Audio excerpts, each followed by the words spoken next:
Happy Self-Nurturing Saturday.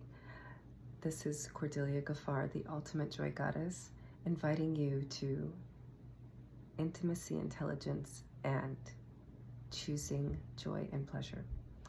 So today I want to talk about retreats. As you can see, I've been posting about my upcoming retreats, and I'm so excited for these collaborations. I look specifically to collaborate with people who are creating a movement, who are creating community, and who are the essence of joy and the frequency of joy, right? And they are aiming to create bonds, long-lasting bonds, and facilitating spaces for more of those bonds to be created. And so that's why I'm excited about the Girl Fix Your Crown retreat happening in November in Atlanta, November 8th through 9th. And if you're a VIP, you come in on the 7th with Bridget O'Michaels and the Corey Meadows and Sarah Sear. So we will be facilitators for the 4 pillars of the Girl Fix Your Crown book written by Bridget O'Michaels. And my portion is about man. As you know, I am, or you may have gathered by my introduction, that I'm an intimacy coach. And so I will, and I'm also a somatic facilitator. So I will be in 2 capacities at both retreats, and giving the somatic movements to raise and enliven energy, and also helping you to navigate your way with your man. And so what I have personally loved and enjoyed about retreats is being with magnificent mentors and learning from them, right? Get to observe them in their humanness and understand what it is to facilitate and hold space, right? It's a magnanimous endeavor. I can tell you because I've done it twice, one with a group and one individually. And holding space is met with resistance sometimes. And when the resistance comes, you get to enjoy the pain of recognizing, your leadership dilemma. Do you let someone spin out, or do you try and save them? And, that as a facilitator, even after the retreat, can reverberate.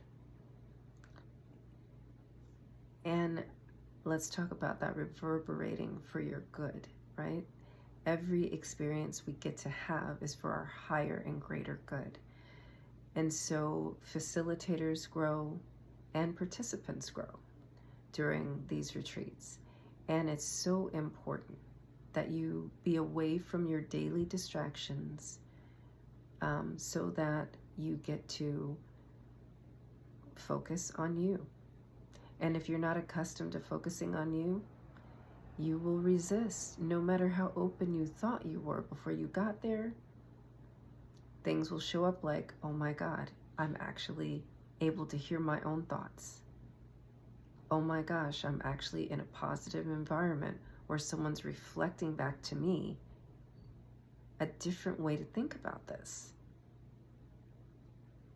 I don't know if I'm willing to accept this, or I'm fully willing to accept this. I'm fully willing to embrace this, right?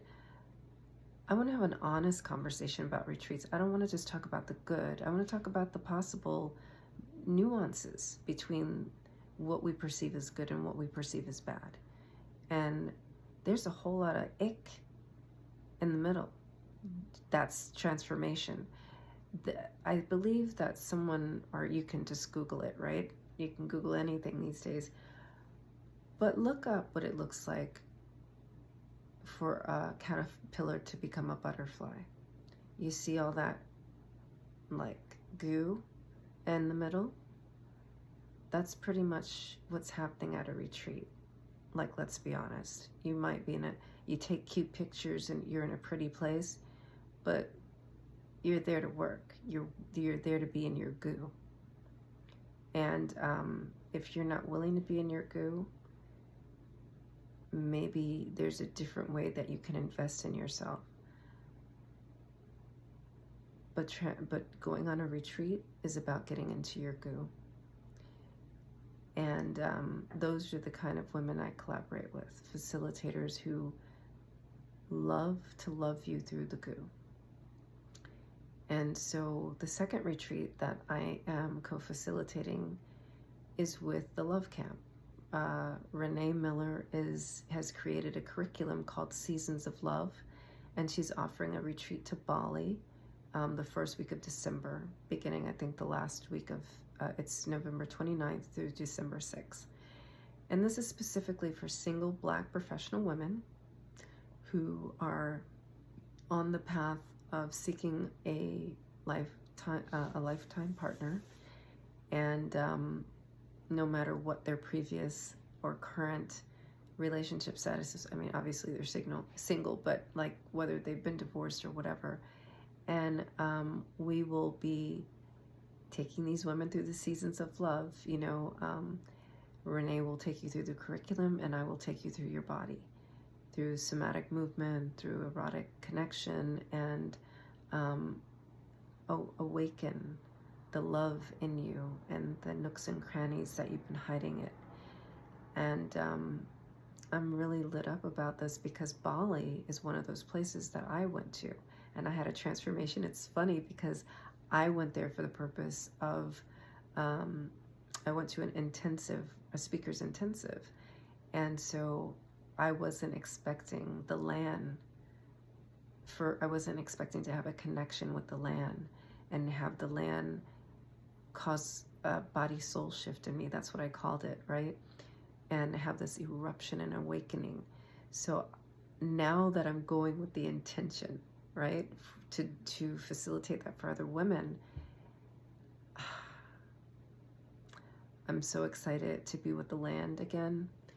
And you know, since I have a spiritual connection, and it's one of the 7 vortices of the world, they say, Atlanta has a different connection for me. I grew up there.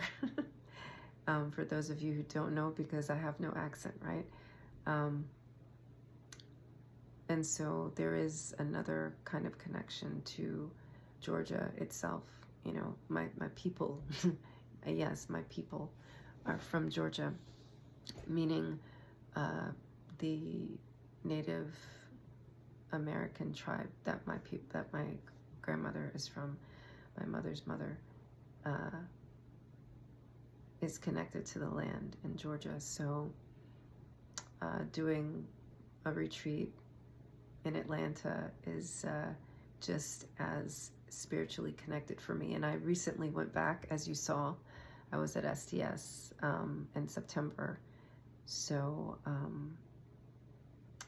I feel like there have been some cords that I've disconnected, and there are cords that I've reconnected, and cords that I've created, right? So reconnected with Atlanta, created with Bali. And that's what retreats are about. So as I'm sharing this with you, you don't just connect with the participants and the facilitators, but you get to connect with yourself and the land. And that is where the true humanness is. So let's have an honest conversation about retreats. Are you really open to transformation? Happy Self-Nurturing Saturday.